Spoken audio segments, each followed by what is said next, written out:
Hello दोस्तों, नमस्कार। मैं हूं मुकेश कुमार। आपका स्वागत है अपने यूट्यूब चैनल एमएस क्लासेस में। जी हाँ दोस्तों, आज हम आपके सामने कक्षा 10 का हिंदी का जो ग्रामर वाला पोर्शन है, जो हिंदी व्याकरण है, उस टॉपिक को लेकर उपस्थित हैं। और उसमें हम सबसे पहले आपको संधि पढ़ाएंगे। जी हाँ दोस्तों, क्योंकि इस संधि से 2 नंबर का प्रश्न आपसे पूछा जाएगा और 2 टाइप में। ठीक है दोस्तों, चलिए देखते हैं। जैसा कि हमने यहाँ पर 2 प्रश्न दिया है। एक पूछा है मध्वरी में कौन सी संधि है। मतलब एक टाइप ये रहेगा कि शब्द देगा, आपसे संधि का नाम पूछेगा। ठीक, 1 नंबर का ये रहेगा। और दूसरा वाला एक शब्द दे देगा और कहेगा संधि विच्छेद कीजिए। तो ये 2 टाइप में आपसे प्रश्न पूछे जाएंगे। बात समझ में आई क्या? एक शब्द देगा, उसमें संधि का नाम पूछ लेगा, और दूसरा एक शब्द दे देगा और उसका कहेगा संधि विग्रह कीजिए, मतलब संधि विच्छेद कीजिए। तो ये 2 टाइप के प्रश्न आपसे किए जाएंगे और इन दोनों टाइप के प्रश्नों पर आज हम चर्चा करेंगे। ठीक है दोस्तों, चलिए देखते हैं दोस्तों इसे हम कैसे सीखेंगे। यहाँ दिया गया है मध्वरी में कौन सी संधि है। जब आप संधि पढ़ेंगे तभी तो बता पाएंगे कि कौन सी संधि हो पाएगी यहाँ पर। फिर उसके बाद पूछा तथायों में संधि विक्रय कीजिए। जब आप पढ़े रहेंगे तभी आप समझ पाएंगे। लेकिन अब इसके लिए हम ये चाहते हैं कि इस प्रश्न को सॉल्व करने से पहले हम आपसे संधि के विषय में चर्चा करें। ठीक है, जब हम संधि आपको पढ़ा लेंगे, ठीक, उसके बाद आप तुरंत देखकर बता देंगे कि इसमें से कौन सा आंसर होगा। इसी तरीके से आपसे बहुविकल्पी करके पूछा जाएगा। ठीक है दोस्तों, चलिए देखते हैं। अब हम इसे इरेज कर रहे हैं क्योंकि ये पहचानने के लिए हमने ऐसा लिखा था कि यही 2 टाइप के प्रश्न आपसे किए जाएंगे। अगर आपने ये संधि पढ़ लिया, ये हिंदी का 2 नंबर कहीं जाने वाला नहीं है। तनाव लेने की बिल्कुल ज़रूरत नहीं है। ठीक है दोस्तों, चलिए देखते हैं।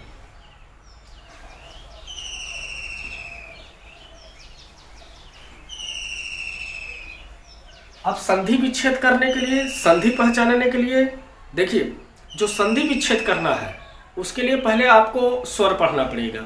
तो दूसरे वाले टाइप के क्वेश्चन पर चर्चा हम बाद में करेंगे। पहले वाले टाइप पर चर्चा करते हैं कि अगर शब्द दे दिया, संधि पहचानना कैसे है। ठीक है दोस्तों, तो मैं एक ट्रिक दूंगा और कोई भी शब्द आपके सामने आएगा, आप तुरंत कह दोगे कि यही संधि है।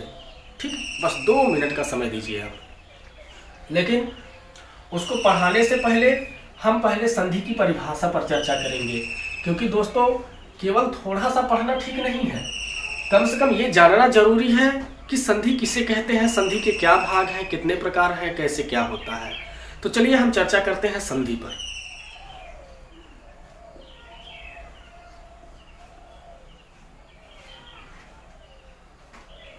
चलिए दोस्तों, अब हम संधि की शुरुआत कर रहे हैं और यहाँ से बड़े ही ध्यान से पढ़ेंगे।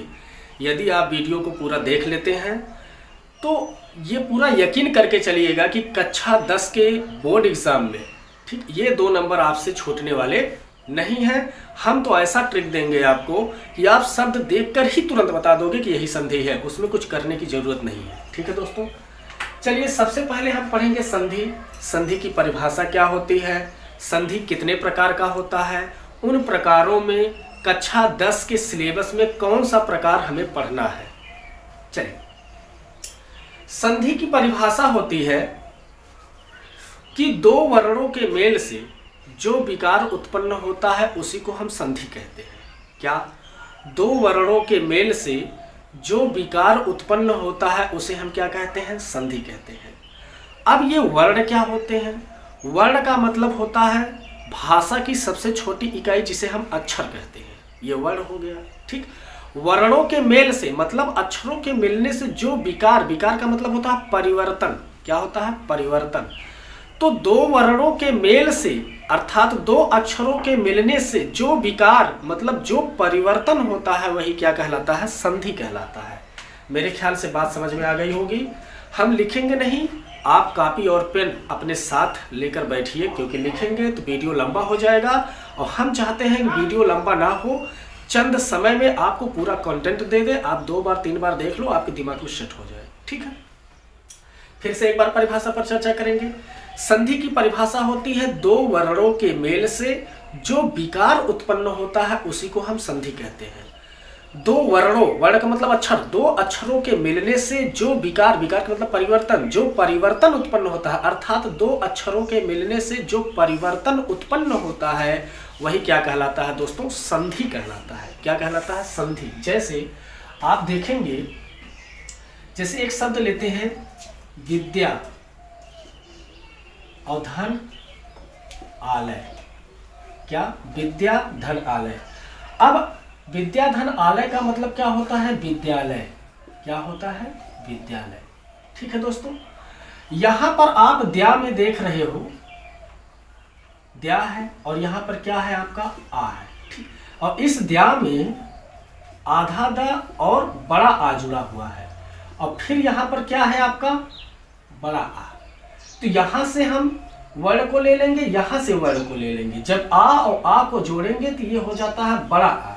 जब ये बड़ा आ होता है तो ये दूसरा वाला कैंसिल होके इसी पे जुड़ जाता है और ये दूसरे वाले को हटाकर इस पे जोड़ देते हैं और ये हो जाता है क्या? विद्यालय। तो इसी बात पर मैं एक बात और समझाना चाहूंगा आपको कि जो स्वर होता है, स्वर के दो रूप होते हैं। स्वर के कितने रूप होते हैं दोस्तों? स्वर के दो रूप होते हैं। कौन कौन सा? एक होता है मूल रूप और एक होता है मात्रा रूप। क्या होता है? मात्रा रूप। ठीक है दोस्त, तो जो मूल रूप होता है वो कैंसिल हो जाता है और जो मात्रा रूप होता है उसी पर जोड़ दिया जाता है। बात समझ रहे हैं ना? जैसे एक एग्जांपल और लूंगा मैं। अब हम इसे इरेज करना चाहेंगे। यहां पर आ और आ मिलके जो बड़ा आ बना दिया, यही परिवर्तन हुआ है और यही क्या कहलाती है? हमारी संधि कहलाती है। क्या कहलाती है? संधि। चलिए कोई दूसरा एग्जांपल लेते हैं। जैसे महात्मा, महाधन आत्मा। क्या? महाधन आत्मा। महाधन आत्मा का मतलब क्या होता है? कैसे बनाएंगे? यहां से आइए, ये है आपका हा और यहां पर क्या है? ठीक, बड़ा आ। समझ गए? इसकी एक और परिभाषा होती है दोस्त।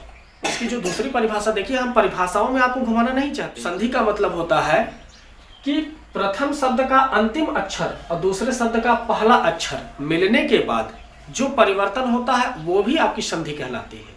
ठीक है, ऐसा भी परिभाषा होता है। तो पहले शब्द का अंतिम अक्षर और दूसरे शब्द का पहला अक्षर मिलने से जो परिवर्तन कर दे वही क्या कहलाती है? संधि कहलाती है। ये ऐसी भी परिभाषा आप जान सकते हो। तो यहाँ पर पहले अक्षर का अंतिम अक्षर हा है और दूसरे अक्षर का पहला अक्षर आ है और यहाँ पर आप देख रहे हो आपका आधा है और इसके साथ जुड़ा हुआ है बड़ा आ, तभी तो आप हा बोल रहे हो। और यहाँ पर जो है ये इसमें आपका आ है। तो अब इसका अंतिम अक्षर और इसका पहला अक्षर दोनों को जब ले लेंगे तो ये हो जाएगा आ, और जब ये आ हो जाएगा तो यही आ वाला जो इसका मूल रूप है कैंसिल होके मात्रा के रूप में ये पहले वाले शब्द के अंतिम अक्षर पर जुड़ जाएगा। तो क्या हो जाता है? ये महात्मा। क्या हो जाता है दोस्त? महात्मा। समझ गए? यहां से कैंसिल होके इस पे आपका मात्रा जुड़ जाता है, बड़ा आ मिलके बड़ा आ हो जाता है। चलिए इसी पर एक एग्जांपल और लेते हैं, तब आपको अच्छे से समझ में आएगा। तीसरा एग्जांपल लेते हैं, जैसे नर धन इंद्र। क्या? नर धन इंद्र। अब ये क्या हो जाएगा? अब पहले शब्द का अंतिम अक्षर क्या है? र है और दूसरे शब्द का पहला अक्षर क्या है? ई है। अब देखिए इस र में र है, आधा र है और प्लस इसमें क्या जुड़ा हुआ है? आ। अरे भाई आधा र आ जुड़ा हुआ है तभी तो पूरा र बना हुआ है। अब इसका क्या होता है? इसका पहला अक्षर क्या है? आपका ई। और आप देख रहे हो इसका अंतिम वर्ण आ गया और इसका पहला वर्ण ई आ गया। तो आ और ई मिलके क्या बनते हैं? ए बनते हैं। क्या बनते हैं? ए। आ और ई मिलके क्या बनते हैं? ए बनते हैं, जिसको हम मात्रा आई से लगाते हैं। ठीक है, तो अब क्या हो जाएगा? जो ये मात्रा रूप बना हुआ है, ठीक, ये मूल रूप कैंसिल होके इस पे मात्रा रूप चढ़ जाता है, ये हो जाता है नरेंद्र। क्या हो जाता है? नरेंद्र। आपने देखा ये अक्षर कैंसिल होके इसका जो मात्रा, जो परिवर्तन बन रहा था, जो इन दोनों को मिलने से जो परिवर्तन हो रहा था, वह परिवर्तन इस पे जोड़ दिया जाता है मात्रा के रूप में और वही शब्द बन जाता है। क्या हो जाता है? नरेंद्र। तो इस प्रकार से ये संधि होती है। तो फिर से हम एक बार संधि की परिभाषा पर चर्चा करते हैं। क्या है कि दो वर्णों के मिलने से जो विकार, जो परिवर्तन उत्पन्न होता है वही संधि कहलाती है। चलिए दूसरी परिभाषा ले लीजिए। दूसरी परिभाषा का मतलब होता है किसी दो शब्दों में पहले शब्द का अंतिम अक्षर और दूसरे शब्द का पहला अक्षर, पहले शब्द का अंतिम अक्षर, दूसरे शब्द का पहला अक्षर जुड़ने के बाद जो परिवर्तन उत्पन्न हो जाता है वही क्या कहलाती है? संधि कहलाती है। मेरे ख्याल से संधि की परिभाषा आपको समझ में आ गई होगी। अब हम आगे बढ़ते हैं, ठीक है। चलिए, ये तो था संधि की परिभाषा। अब संधि तीन प्रकार की होती है। कितने प्रकार की होती है दोस्त? तीन प्रकार की होती है। संधि कितने प्रकार की होती है? तीन प्रकार की। पहला प्रकार होता है स्वर संधि। क्या होता है? स्वर संधि। और दूसरा जो होता है व्यंजन संधि। क्या होता है? व्यंजन संधि। और तीसरा क्या होता है? विसर्ग संधि। ठीक। संधि तीन प्रकार की होती है। कितने प्रकार की होती है? संधि तीन प्रकार की होती है। एक होता है स्वर संधि, एक होता है व्यंजन संधि, एक होता है विसर्ग संधि। इन तीनों की परिभाषा हम आपको बताएंगे, लेकिन आपको कक्षा 10 के पाठ्यक्रम के अकॉर्डिंग पढ़ाया जा रहा है, इसलिए हम बहुत डीप में नहीं जाएंगे। क्योंकि अगर डीप में जाएंगे तो इस संधि को पढ़ाने में हमें 15 दिन लग जाएगा, 10 दिन लग जाएगा, और कोई फायदा नहीं है आपके लिए। क्योंकि आपको हाई स्कूल का बोर्ड एग्जाम देना है, और उस बोर्ड एग्जाम को आपको क्रैक करने के लिए जितना मैं पढ़ाऊंगा वह आपके लिए पर्याप्त होगा। इसलिए मुझे बहुत ज़्यादा डीप में पढ़ाने की जरूरत नहीं। बस आपके काम की चीज़ मुझे देना है। मुझे ऐसा ट्रिक देना है कि आप फट से लगा ले जाए, 2 मिनट भी न लगे। बस यहीं तक हम पढ़ाएंगे, और बहुत ज़्यादा डीप में नहीं। जब आपके कंपटीशन की तैयारी करवाई जाएगी तब हम डीप में आपको पढ़ाएंगे अच्छे से। चलिए दोस्तों, देखते हैं। संधि तीन प्रकार की होती है। एक होता है स्वर संधि, दूसरा होता है व्यंजन संधि, तीसरा होता है विसर्ग संधि। ठीक। अब ये स्वर संधि क्या होती है? स्वर संधि का मतलब होता है कि स्वरों के मेल से जो विकार उत्पन्न होता है उसे स्वर संधि कहते हैं। स्वरों के मेल से जो विकार उत्पन्न होता है उसे क्या कहते हैं? स्वर संधि कहते हैं। ठीक है। जैसा कि अभी अभी हमने आपको एग्जाम्पल दिया था विद्याधन आलय, तो विद्या में अंतिम आ आया था और उसके बाद दूसरे शब्दों का पहला वर्ण भी आ आया था। तो आ और आ ये क्या है? आपका स्वर है। तो स्वर और स्वर को मिलने के बाद जो स्वर बना था वही क्या कहलाया? स्वर संधि कहलाया। मेरी बात समझ में आ गई? चलिए फिर से देखते हैं। स्वरों के मिलने से जो विकार उत्पन्न होता है उसे स्वर संधि कहते हैं। हम ज्यादा एग्जाम्पल नहीं देंगे आपको, क्योंकि आपके काम की चीजें अभी आने वाली है, वहां पर देंगे। स्वर संधि का मतलब क्या होता है? स्वरों के मेल से जो विकार उत्पन्न होता है उसे हम स्वर संधि कहते हैं। ठीक। व्यंजन संधि का मतलब क्या होता है? व्यंजनों के मेल से जो विकार उत्पन्न, मतलब दो व्यंजन के मिलने से जो विकार उत्पन्न होता है उसे व्यंजन संधि कहते हैं। या इसकी एक परिभाषा ये भी होता है कि एक स्वर एक व्यंजन के मिलने से जो विकार उत्पन्न होता है उसे भी व्यंजन संधि कहते हैं। या एक व्यंजन एक स्वर मिलने के बाद जो विकार उत्पन्न होता है उसे व्यंजन संधि कहते हैं। बात समझ में आ रही है? चलिए, विसर्ग संधि का मतलब होता है, विसर्ग संधि का मतलब होता है कि जब एक व्यंजन दूसरा विसर्ग मिल जाए तो जो विकार उत्पन्न होता है उसे व्यंजन संधि कहते हैं। या एक स्वर दूसरा विसर्ग मिलने से जो विकार उत्पन्न होता है उसे विसर्ग संधि कहते हैं। मेरी बात समझ में आ रही है? चलिए, फिलहाल आपको इनकी परिभाषा से कोई खास मतलब नहीं है, बस आपको एक परिचय दिला रहा हूं मैं। ठीक है दोस्तों, अब हम आते हैं स्वर संधि की बात हमने कर लिया। स्वर संधि की बात हमने क्या किया कि दो स्वरों के मिलने से, ठीक, दो स्वर और स्वर को मिलने से जो यहाँ स्वर बनता है अर्थात परिवर्तन होता है वही क्या कहलाता है? आपका स्वर संधि कहलाता है। अब ये स्वर संधि 5 प्रकार के होते हैं। पहला होता है दीर्घ संधि, दूसरा होता है दीर्घ संधि, दूसरा होता है गुण संधि, और तीसरा होता है आपका वृद्धि संधि, और चौथा होता है आपका यण संधि, और पांचवा होता है आपका अयादि संधि। क्या होती है दोस्त? अयादि संधि। आपने देखा कि संधि 3 प्रकार की होती है, और उस 3 प्रकार में जो पहला प्रकार है हमारा स्वर संधि, स्वर संधि की हमने परिभाषा पढ़ लिया। स्वर संधि 5 प्रकार के होते हैं, इसको भी हमने देख लिया। पहला क्या, दीर्घ संधि, दूसरा गुण संधि, तीसरा वृद्धि संधि, चौथा वर्गीय संधि और 5वां अयादि संधि। अब सबसे बड़ी बात यह है कि आपके कक्षा 10 की जो सिलेबस में पढ़ना है वह केवल यही 2 संधि पढ़नी है। कौन सी पढ़नी है? यही आपको 2 संधि आपको पढ़ना है। ठीक है दोस्त, आपके कक्षा 10 के सिलेबस में मात्र यही 2 संधि पढ़नी है। अब इनसे कोई मतलब नहीं है कक्षा 10 के लिए। इसको मैं इसलिए बताया हूँ कि ताकि आप ये समझ पाए कि जो हमें वृद्धि संधि और यण संधि पढ़ना है वो आया कहाँ से। ठीक है, तो आपने संधि की परिभाषा पढ़ा, 3 प्रकार के होते हैं। ये स्वर संधि के भाग हैं 5 ठो।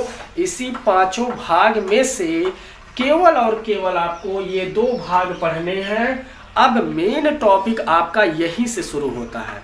कहाँ से शुरू होता है? यहीं से शुरू होता है दोस्त। चलिए देखते हैं आप। अब इसी 2 संधि में से आपसे कक्षा 10 के बोर्ड एग्जाम में पूछा जाएगा और आपके सिलेबस में केवल वृद्धि संधि और यण संधि ही पढ़ना है और इसके आगे कुछ भी नहीं पढ़ना है। चलिए अब हम चर्चा करेंगे यहाँ से। ठीक है दोस्त, चलिए इसको रीरेज नहीं करेंगे, हम ऐसे ही रहने देंगे ताकि आपको समझ में आए। तो सबसे पहले हमें क्या पढ़ना है? वृद्धि संधि। क्या पढ़ना है हमें? वृद्धि संधि। अब ये वृद्धि संधि होती क्या है? देखिए, हम इसका परिभाषा गोल गोल नहीं घुमाएंगे आपको। इसकी कई परिभाषाएं होती हैं। परिभाषा अगर हम पढ़ाएंगे तो आपको बहुत कठिन लगेगा, आपको समझने में समस्या उत्पन्न होगी। हम आपको सीधा ट्रिक देंगे और उसी ट्रिक की बदौलत आपको हम पहचानने का नियम बता देंगे। ठीक है दोस्त, वृद्धि संधि का मतलब होता है कि जब किसी शब्द के बीच में आय और औ की मात्रा आ जाए। ठीक, पहले वाले क्वेश्चन की तरफ ले चल रहे हैं। जो पहला वाला क्वेश्चन दिया था कि जब कोई शब्द दे देगा और ये कहेगा कि कौन सी संधि है पहचानो, वो टाइप मैं बता रहा हूं अभी। ठीक है, और संधि विच्छेद करने का टाइप जो है हम दूसरे लेक्चर में आपको बताएंगे, क्योंकि संधि विच्छेद करने के लिए हमें आपको स्वर के विषय में पढ़ाना पड़ेगा, इसलिए इसमें नहीं पढ़ा सकते, वीडियो लंबा हो जाएगा। पहले टाइप क्या था कि जब आपको शब्द दे दे और ये पूछे कि कौन सी संधि है, वो टाइप चल रही है। उसके लिए मैं आपको ट्रिक दे रहा हूं। आते हैं वृद्धि संधि पर। जब आपसे पूछे कि वृद्धि संधि किसे कहते हैं, बस आप इतना केवल समझ लेना कि जब किसी शब्द के बीच में ठीक आय और औ की मात्रा आ जाए तो तुरंत समझ जाना ये वृद्धि संधि है। हमने क्या बताया? जब किसी शब्द के बीच में आय और औ की मात्रा आ जाए तो तुरंत समझ जाना ये कौन सी संधि है? वृद्धि संधि है। जैसे अभी अभी हमने एक क्वेश्चन दिया था। क्या दिया था? क्वेश्चन दिया था कि तथायों में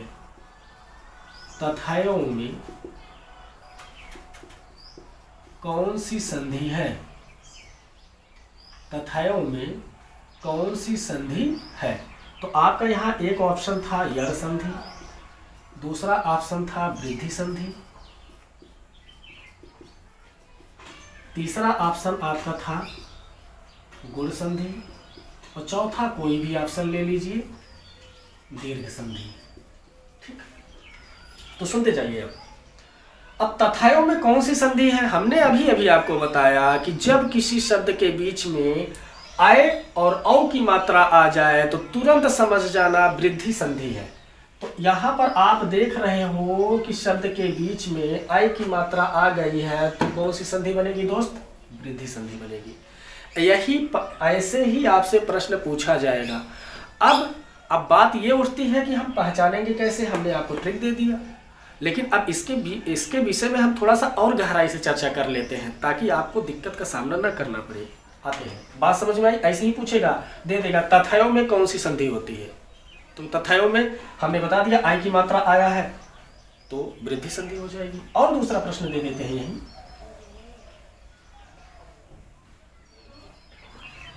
जलौध में कौन सी संधि होती है?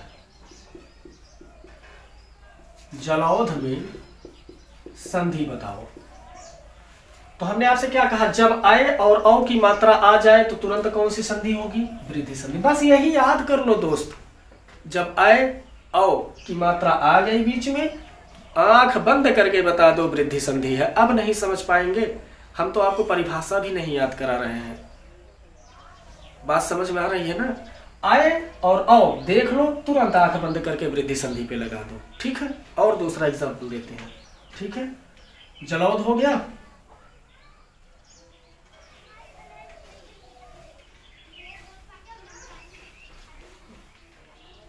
एकाएक, एकाएक में संधि बताइए। तो अब हमें बताने की जरूरत है क्या, एकाएक में कौन सी संधि है। अरे आय की मात्रा आई है, वृद्धि संधि है, बात खत्म। बात समझ में आई।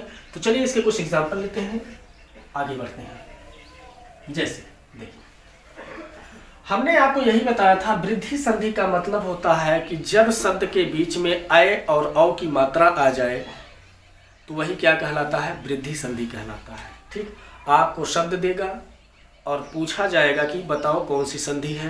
तो जब आप आय और औ की मात्रा देख लेंगे तुरंत बता देंगे ये वृद्धि संधि है। जैसे होता है आपका एक धन एक बराबर क्या हो जाएगा, एकाएक। क्या हो जाएगा, एकाएक।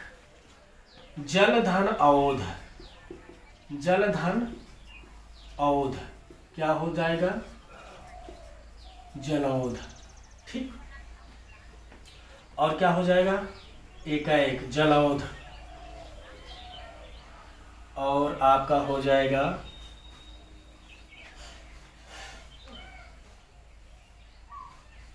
सदाधन एव, सदाधन एव क्या हो जाएगा, सदैव। ठीक, तो इस प्रकार से जब आप आय औ आय, इस तरीके से आय औ आय औ आय औ की मात्रा जब आप देखेंगे तो तुरंत आप बता देंगे सर ये वृद्धि संधि है। तो वृद्धि संधि की ये कुछ उदाहरण हैं। अब इसके आधार पर आप समझ सकते हैं। बस केवल आपको इतना ही ध्यान देना है कि जब शब्द के बीच में आय और औ की मात्रा मिल गई ये वृद्धि संधि हो जाएगा। अब आपको बात समझ में आई। चलिए, ये पहला टाइप अभी मैं पढ़ा रहा हूँ, अभी दूसरा टाइप की चर्चा हमारे नेक्स्ट वीडियो में होनी है। ठीक, बस आप धैर्य रखे रहिए और पढ़िए ध्यान से, आपको सारी चीज़ें समझ में आ जाएंगी। ये हो गया आपका वृद्धि संधि। ये क्या हो गया आपका, वृद्धि संधि। अब हम आगे आते हैं यण संधि पर। किस पे, यण संधि, क्योंकि आपकी कक्षा 10 के सिलेबस में केवल यही 2 संधि ही पढ़नी है। यण संधि क्या होता है, इसको भी एक ट्रिक ले लीजिए। ठीक, इसको भी अच्छे से देख लीजिए, काम खत्म हो जाएगा। यण संधि का मतलब होता है कि जब या वा रा के पहले क्या, जब या वा और रा के पहले आधा अक्षर आए, क्या आ जाए, आधा अक्षर। मेरी बात समझ गए, नहीं समझ में आया।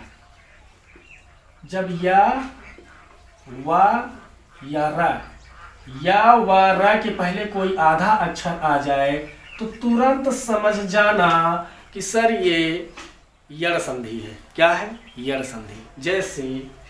जैसे यदि और धन अपि, तो क्या हो जाता है, यद्यपि। क्या हो जाता है, यद्यपि। यद्यपि को हम ऐसे भी लिख सकते हैं, यद्यपि। हमने आपको क्या बताया, जब या चाहे वह चाहे र के पहले क्या आ जाए, आधा अक्षर आ जाए तो वही क्या कहलाता है, यण संधि कहलाता है। बात समझ में आ गई। जैसे और दिखाता हूं, मधुधन अरि, क्या, मधु धन अरि, उ और आ मिलके व बन जाता है। ये नियम आपको नेक्स्ट वीडियो में बताया जाएगा, घबराइए मत, अभी आप केवल पहचानने का ट्रिक लीजिए। मधुधन अरि बराबर हो जाता है मध्वरि। क्या हो जाता है, मध्वरि। हमने क्या बताया, जब या के पहले आधा अक्षर आ जाए, वा के पहले आधा अक्षर आ जाए तो आंख बंद करके बता दो कि सर यण संधि है। क्या है, यण संधि। ठीक, और एक अर्थ देते हैं। जैसे विधन अर्थ, क्या, विधन अर्थ, वी ई और आ मिलके या हो जाता है तो क्या हो जाएगा, व्यर्थ। क्या हो जाएगा दोस्त, व्यर्थ। अब क्या देख रहे हैं, या के पहले क्या आ गया, आधा अक्षर, ठीक। निधन ऊन, निधन ऊन क्या हो जाएगा, ई और ऊ मिलके ऊ हो जाएगा, ये हो जाएगा न्यून, क्या हो जाएगा, न्यून। तो दोस्त आप यहाँ पर देखे हैं कि या के पहले आधा अक्षर, वा के पहले आधा अक्षर, या के पहले आधा अक्षर, या के पहले आधा अक्षर। हमने क्या बताया, जब या वा रा के पहले आधा अक्षर आ जाए तो तुरंत आंख बंद करके बताओ कि यण संधि है। अब आप हमें ये बताइए कि आपको समझ में आया या नहीं। पहला वाला टाइप, जब आपसे प्रश्न पूछेगा, एक शब्द दे देगा, कहेगा कौन सी संधि है, और यही दोनों में से एक ठो पूछेगा तो आप तुरंत बता लेंगे। कैसे, जब शब्द के बीच में अ औ की मात्रा आएगी तो वृद्धि संधि, और जब या व र के पहले आधा अक्षर आएगा यण संधि। अब करना क्या है आपको, चलिए एक प्रश्न देते हैं आपको। अब प्रश्न ये है, दो क्वेश्चन देंगे हम। क्वेश्चन 1 क्या, हम आपको ये देंगे,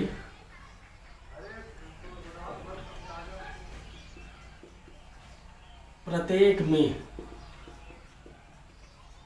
संधि है, ठीक। कौन सी संधि है, चलिए देखते हैं। दीर्घ, गुण, अयादि,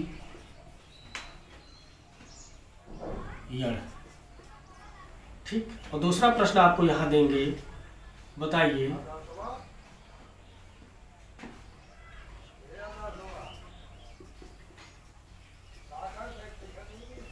जलौध में संधि है,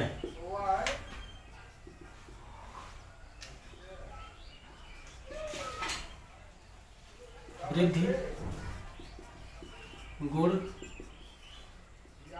यण, नॉन ऑफ दीज, कोई नहीं। चलिए दोस्त, अब आप बताइए, अगर आपको वृद्धि संधि, आपको दोनों संधि अच्छे से समझ में आ गई होगी तो आप बता ले जाएंगे। इसके पहले पूछने से पहले एक बात हमारी सुन लीजिए ध्यान से। आपने आज पढ़ा क्या, संधि की परिभाषा पढ़ा। संधि 3 प्रकार के होते हैं, स्वर संधि, व्यंजन संधि, विसर्ग संधि। स्वर संधि के 5 भाग होते हैं। इस 5 भाग में केवल और केवल आपको वृद्धि संधि और यण संधि पढ़ना है। हमने क्या बताया, वृद्धि संधि के बारे में हमने बताया कि जब शब्द के बीच में अ औ की मात्रा आ जाए तो वृद्धि संधि होती है। फिर यण संधि के बारे में हमने क्या बताया कि जब या व र के पहले आधा अक्षर आ जाए तो वह यण संधि होती है। यह एक टाइप आपका आज खत्म हो गया, और इसके पहले हमें इन दोनों प्रश्नों का जवाब चाहिए और आप जवाब देकर ही जाएंगे।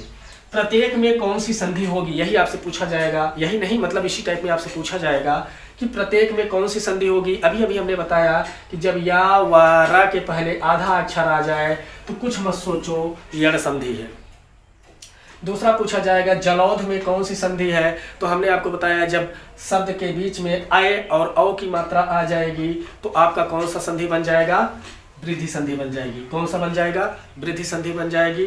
तो दोस्तों आशा करता हूं कि यह आपको संधि का जो पहला टाइप था, मतलब आपके बोर्ड एग्जाम के दृष्टिकोण से, ऐसा नहीं है कि आपके कंपटीशन के दृष्टिकोण से पढ़ा रहा हूँ। कंपटीशन के दृष्टिकोण से पढ़ाऊंगा तो अभी इतना जल्दी ये समाप्त नहीं हो पाएगा, अभी तो हम यहीं पर पहुँचे होते। ठीक है, तो आपके बोर्ड एग्जाम को ध्यान में रखते हुए जो चीज़ें आपको चाहिए केवल मैं वही दूंगा, न तो उसके आगे न तो उसके पीछे। आपको हमें बोर्ड एग्जाम पास कराना है, उसी बात को ध्यान में रखते हुए हमें उतने ही लेवल में पढ़ाना है।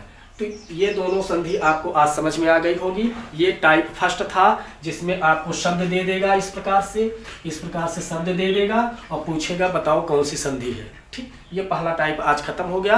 अब इसके दूसरे टाइप में हमारा दूसरे लेक्चर में जाएगा कि संधि विच्छेद कैसे किया जाता है। ठीक है दोस्तों, बस यही 2 टाइप आपसे पूछेगा। ये 2 वीडियो आप 3 बार 4 बार देख लीजिएगा, आपका 2 नंबर कोई काट नहीं सकता। ठीक है दोस्त, आशा करता हूँ आपको समझ में आया होगा। यदि समझ में आया होगा तो कमेंट जरूर कीजिएगा, यदि नहीं समझ में आया होगा तो 1 बार 2 बार और देखिएगा। अगर उसके बाद भी नहीं समझ में आता तो आप बताइएगा, हम इसको फिर से अपने दूसरे तरीके से पढ़ाऊँगा। तो इसी के साथ हम आपसे विदा लेते हैं, मिलते हैं नेक्स्ट वीडियो में नेक्स्ट टॉपिक के साथ। धन्यवाद।